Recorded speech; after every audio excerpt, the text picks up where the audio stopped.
आइए आज ज़रा इस बात को समझने की कोशिश करते हैं कि क्या न्यूट्रिशनल सप्लीमेंट्स हमारे लिए ज़रूरी हैं? हमारा शरीर हमारी सबसे बड़ी पूंजी है और इसे लंबे समय तक युवा, स्वस्थ और सक्रिय रखने के लिए ज़रूरी है 70% न्यूट्रिशन और 30% व्यायाम। आज हम न्यूट्रिशन यानी पोषण के बारे में बात करेंगे। यह पोषण हमें रोज़ाना के भोजन से मिलता है और हमारे भोजन में वही सब कुछ होता है जो हमें विरासत में मिला है, यानी जो हमने अपनी माँ से बनाना सीखा है। जो जीभ को भाया उसे हमने हमेशा गले लगाया, चाहे वो बिरयानी हो, मसाला डोसा हो, पूरी कचौड़ी हो, पिज्ज़ा हो, समोसा हो, जलेबी हो या लड्डू हो। और उसके बावजूद भी अक्सर हम यही कहते हैं कि हम तो घर का बना खाना खाते हैं। जो घर का बना खाना खा रहे हैं, वे ये भूल रहे हैं कि हम जो घर पर बना रहे हैं, वो भी तो फैट और कार्बोहाइड्रेट से ही भरा है। मेदू वड़ा, आलू का पराठा, मैगी नूडल्स, मिसल, घर में बनी हुई सब्जियां जो हम बहुत सारे तेल में बनाकर खाना पसंद करते हैं, इन सब चीज़ों में बहुत ज़्यादा कार्बोहाइड्रेट और फैट होता है। साथ ही साथ हम ऑनलाइन भी बनाना सीख रहे हैं और घर पर भी पिज्ज़ा, लड्डू, केक, समोसा, जलेबी आदि सब कुछ बना रहे हैं। तो जो हम खा रहे हैं, क्या वो भोजन हमारे शरीर की ज़रूरत को पूरा कर रहा है? और अगर कर रहा है, तो फिर निशान क्यों छोड़ रहा है? आइए जानें, पोषण के बड़े जानकार क्या कहते हैं। डब्ल्यूएचओ ने हर पोषक तत्व की एक मात्रा को तय किया है, जिसे एक स्वस्थ व्यक्ति को स्वस्थ रहने के लिए लेनी चाहिए। इस मात्रा को आरडीए यानी रेकमेंडेड डाइटरी अलाउंस कहते हैं और डब्ल्यूएचओ के ये आरडीए मासिक, तिमाही या वार्षिक नहीं हैं। ये रोजाना के हैं, यानी स्वस्थ रहने के लिए हमें ये सारे पोषक तत्व आरडीए की मात्रा के अनुसार रोजाना लेने ही चाहिए। तो आखिर क्या है पोषण का सही फॉर्मूला? शरीर को सुचारू रूप से चलाने के लिए आवश्यक हैं 7 पोषक तत्व। पहला पानी, दूसरा फैट, तीसरा कार्बोहाइड्रेट, चौथा प्रोटीन, पांचवा विटामिन्स, छठा मिनरल्स और सातवां फाइबर। भूख लगने पर हम जीभ की पसंद का खाना खा लेते हैं, जो अक्सर फैट और कार्बोहाइड्रेट से भरा होता है। प्यास लगने पर हम पानी पी लेते हैं, कोल्ड ड्रिंक्स आदि पी लेते हैं, परंतु शरीर को प्रोटीन, विटामिन्स, मिनरल्स और फाइबर यानी पीवीएमएफ की न तो भूख लगती है और न ही प्यास। और पीवीएमएफ को सही और रोजाना नहीं लेने पर मिल रही हैं कुछ यादगार निशानियां। समय से पहले झुर्रियां, बहुत सी दवाइयां लेने की मजबूरी, बार बार डॉक्टरों के पास चक्कर, मोटापा, हृदय की बीमारियां, डायबिटीज और तनाव। उम्र के साथ इसी भोजन से पोषक तत्वों को ग्रहण करने की क्षमता भी घट जाती है। तो हमारे सामने 2 बड़ी चुनौतियां हैं। पहली, रोजाना 7 पोषक तत्वों का सही मात्रा में सेवन करना और दूसरी, उन पोषक तत्वों का शरीर में अवशोषण करवाना। एक वयस्क व्यक्ति के लिए रोजाना का प्रोटीन का न्यूनतम टारगेट है 60 ग्राम। शारीरिक वजन के हर किलोग्राम के हिसाब से हमें 1 ग्राम प्रोटीन रोजाना लेना चाहिए। औसतन तौर पर एक व्यक्ति का वजन 60 किलोग्राम होता है, इसलिए यहाँ पर हमने 60 ग्राम की मात्रा बताई है। आपको अपने प्रोटीन की मात्रा अपने वजन के हिसाब से तय करनी होगी। मसल्स के लिए चाहिए प्रोटीन। अक्सर महिलाएं ये समझती हैं कि मसल्स का मतलब है इस तरह की मसल्स बनाना, जबकि ऐसा नहीं है। मसल्स से हमारा मतलब है सब्जियां उठा पाने की क्षमता। मसल्स से मतलब है परिवार के लिए खाना बना पाने की क्षमता। मसल्स का मतलब है बच्चे को उठा पाने की क्षमता, यानी रोजमर्रा के काम आप आसानी से बिना दूसरों पर निर्भर हो पाए, खुद कर पाए। ये है मसल्स होने का मतलब। घने बालों के लिए भी चाहिए प्रोटीन। चमकदार और युवा त्वचा के लिए चाहिए प्रोटीन, अच्छी इम्यूनिटी के लिए चाहिए प्रोटीन, जिनकी मसल्स स्ट्रांग होती हैं वे लोग कम बीमार पड़ते हैं। ऐसे लगभग 10 से 12 ग्लास पीकर आप आसानी से 60 ग्राम प्रोटीन का टारगेट पूरा कर सकते हैं। आप 15 से 20 रोटी भी खा सकते हैं, 10 से 12 कटोरी दाल भी चलेगी, या फिर रोजाना 250 ग्राम बादाम भी आप खा सकते हैं।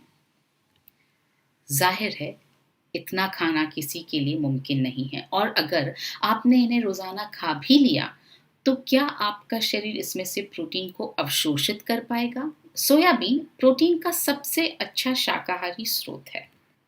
60 ग्राम प्रोटीन पाने के लिए आपको रोजाना लगभग 160 ग्राम सोयाबीन खाना पड़ेगा। इतनी मात्रा में सोयाबीन रोजाना खाना संभव नहीं है, क्योंकि ये स्वाद में कसैला होता है। सोयाबीन खाने पर पेट फूल जाता है क्योंकि इसे पचाना मुश्किल होता है। 160 ग्राम सोयाबीन में मिलेगा आपको लगभग 29 ग्राम फैट, लगभग 10 ग्राम शक्कर सहित 47 ग्राम कार्बोहाइड्रेट। आप 160 ग्राम सोयाबीन रोजाना खा भी लेंगे तो यह आपके शरीर में अवशोषित नहीं हो पाएगा, क्योंकि सोयाबीन में प्राकृतिक रूप से कुछ इनहिबिटर्स यानी पोषण को रोकने वाले तत्व होते हैं जो इसके प्रोटीन को हमारे शरीर में पूर्ण रूप से अवशोषित होने से रोकते हैं। लोग अक्सर गेहूं के साथ आटे में सोयाबीन पिसवाते हैं, मगर इससे आपके प्रोटीन का आरडीए पूरा नहीं होता है, क्योंकि 10 किलो गेहूं में 1 किलो सोयाबीन के हिसाब से एक रोटी में लगभग 4 से 5 ग्राम सोयाबीन का आटा होगा, जिसमें से आपको सिर्फ 1 या 2 ग्राम प्रोटीन ही मिलेगा, और ये प्रोटीन भी होगा इनहिबिटर्स और अन्य हानिकारक तत्वों से युक्त। इसमें से कितना शुद्ध प्रोटीन आपके शरीर में अवशोषित होगा, इसका अंदाजा आप स्वयं लगा सकते हैं। आईसीएमआर के अनुसार एक महिला के लिए रोजाना का आयरन का टारगेट है 21 मिलीग्राम। इतना आयरन पाने के लिए आपको लगभग 1 किलो पालक रोजाना खाना होगा। जाहिर है इतना पालक रोजाना खाना और उसे अवशोषित करना किसी के लिए भी संभव नहीं है। तो समस्या ये है कि एक पोषक तत्व को पाने के लिए हमें रोजाना बहुत सारा खाना खाना पड़ेगा। तो फिर समाधान क्या है? समाधान है न्यूट्रिशन विज्ञान।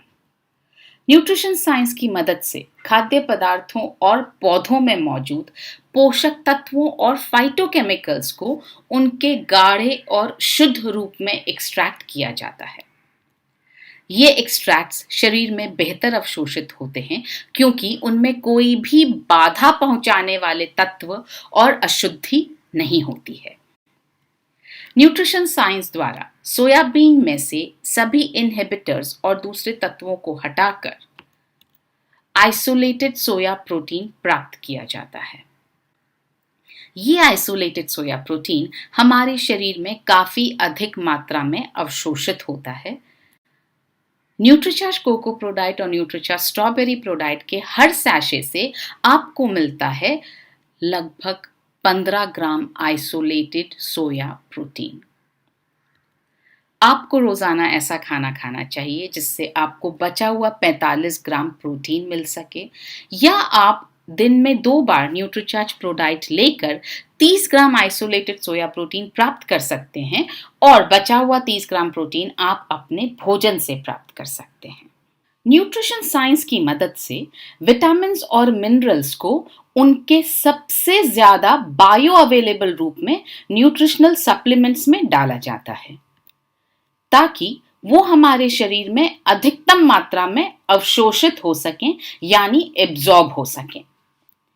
आरडीए जितना आयरन आपको मिलता है एक न्यूट्रीचार्ज वुमेन टैबलेट में, और इसमें जो आयरन डाला गया है वो आयरन का सबसे ज्यादा बायो अवेलेबल रूप है, जिसे फेरस बिसग्लाइसिनेट कहते हैं।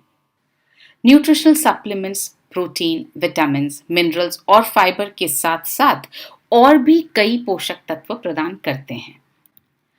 सूर्य की किरणों से, फलों और सब्जियों पर छिड़के गए पेस्टिसाइड से और बाकी कई कारणों से टॉक्सिन्स हमारे शरीर में प्रवेश करते रहते हैं और हमारी कोशिकाओं और ऊतकों यानी सेल्स और टिश्यूज को नष्ट करते हैं। एंटीऑक्सीडेंट से युक्त न्यूट्रिशनल सप्लीमेंट्स हमारी कोशिकाओं और ऊतकों को होने वाले इस नुकसान को रोक सकते हैं।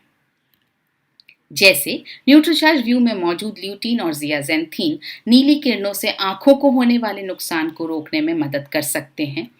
न्यूट्रीचार्ज बायो एज के 72 पोषक तत्व और हर्ब्स शरीर को डिटॉक्सिफाई करने में मदद कर सकते हैं।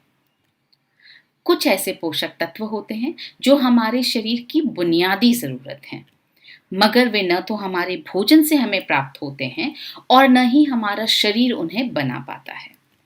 ऐसे पोषक तत्वों की जरूरत हम न्यूट्रिशनल सप्लीमेंट्स द्वारा ही पूरी कर सकते हैं। जैसे न्यूट्रीचार्ज वेज ओमेगा द्वारा हम अपनी ओमेगा 3 की जरूरत को पूरा कर सकते हैं। इसी तरह विटामिन B12 एक ऐसा विटामिन है जो शाकाहार में नहीं मिलता है और इसे न्यूट्रिशनल सप्लीमेंट द्वारा ही लिया जा सकता है। न्यूट्रीचार्ज मैन और न्यूट्रीचार्ज वुमेन की हर टैबलेट में है RDA जितना विटामिन B12। कुछ ऐसे पोषक तत्व और हर्ब्स होते हैं जो इम्यूनिटी बढ़ाने में मदद करते हैं। ऐसे पोषक तत्वों और हर्ब्स को सही अनुपात और सही इंग्रेडिएंट मिक्स के साथ ही लेना चाहिए, जैसे Nutricharge S5, Nutricharge man, Nutricharge women. तो इस तरह हमने समझा कि उत्तम सेहत और बीमारियों की रोकथाम के लिए हमें न्यूट्रिशनल सप्लीमेंट्स लेने चाहिए। ये न्यूट्रिशनल सप्लीमेंट्स हमारे भोजन का ही हिस्सा हैं। जो चीज़ हमें भोजन से नहीं मिल पा रही है वो हमें न्यूट्रिशनल सप्लीमेंट्स प्रदान करते हैं। हम में से बहुत से लोगों को लगता है कि न्यूट्रिशनल सप्लीमेंट्स लेना ज़रूरी नहीं है। जल्दी क्या है, हमारे शरीर में होने वाले बहुत सारे बदलावों को पलटाना मुमकिन नहीं है। नियमित, उचित और पर्याप्त व्यायाम न करने और न्यूट्रिशन न लेने से मसल्स की प्राकृतिक गुणवत्ता और ताकत यानी मसल्स की क्वालिटी और उनकी स्ट्रेंथ दोनों घट जाते हैं और उन्हें वापस प्राप्त करना कठिन हो जाता है और बढ़ती उम्र में तो और भी कठिन हो जाता है। हमारा रेटिना यदि क्षतिग्रस्त हो जाए तो उसकी क्षति को पलटाया नहीं जा सकता है। हमारे हृदय की संरचना यदि बिगड़ जाए तो उसे पूरी तरह पलटाया नहीं जा सकता है। हाँ, हमारे शरीर में बहुत सारे बदलावों को होने से रोका जरूर जा सकता है और इन बदलावों को होने से रोकना सही और पूरे न्यूट्रिशन के सेवन और उचित व्यायाम से ही संभव है। इसलिए न्यूट्रिशनल सप्लीमेंट्स लेना शुरू करने में हमें एक दिन की भी देरी नहीं करनी चाहिए। न्यूट्रिशनल सप्लीमेंट्स को एक पूरे ग्लास पानी के साथ लेना चाहिए, क्योंकि पानी पोषक तत्वों के अवशोषण को बढ़ाता है और उन्हें सभी कोशिकाओं तक पहुंचाने में मदद करता है। अब आपके मन में यह सवाल उठ रहा होगा कि न्यूट्रिशनल सप्लीमेंट्स लेने से मेरे शरीर में पोषक तत्वों की मात्रा ज्यादा हो गई तो? आइए फिर से समझते हैं। WHO ने हर पोषक तत्व की एक मात्रा को तय किया है जिसे एक स्वस्थ व्यक्ति को, यदि वो स्वस्थ रहना चाहता है, तो उस मात्रा को लेना ही चाहिए। न्यूट्रिशनल सप्लीमेंट्स आपको RDA की ओर ले जाने में मदद करते हैं, यानी पोषक तत्वों की उस मात्रा को लेने में मदद करते हैं जिससे आप स्वस्थ हैं तो स्वस्थ बने रह सकते हैं। अतः सही मात्रा में लेने पर इनसे नुकसान होने की संभावना नहीं है। ये RDA तो सिर्फ शरीर की रोजाना की देखभाल करने के लिए जरूरी है। बहुत से अध्ययनों से पता चला है कि बीमारियों की रोकथाम के लिए RDA से काफी ज्यादा मात्रा में पोषक तत्वों की जरूरत होती है। WHO ने RDA के साथ UTL यानी अपर टॉलरेबल लिमिट को भी तय किया है, यानी पोषक तत्वों की वो अधिकतम मात्रा जो रोजाना ली जा सकती है। आप पोषक तत्वों को बिना किसी नुकसान के UTL की मात्रा तक ले सकते हैं। तो इस तरह हमने समझा कि न्यूट्रिशनल सप्लीमेंट्स द्वारा हम न सिर्फ सही और उचित मात्रा में protein, vitamins, minerals, fibre, antioxidants, omega 3, vitamin B12 आदि सारे पोषक तत्व ले सकते हैं, बल्कि उन्हें अपने शरीर में ज्यादा से ज्यादा अवशोषित भी करवा सकते हैं। तो इस तरह से हमने आज जाना कि स्वस्थ जीवन का राज छुपा है 70% पोषण यानी न्यूट्रिशन में और 30% व्यायाम में। तभी जिंदगी आपको देगी पूरे 100 नंबर।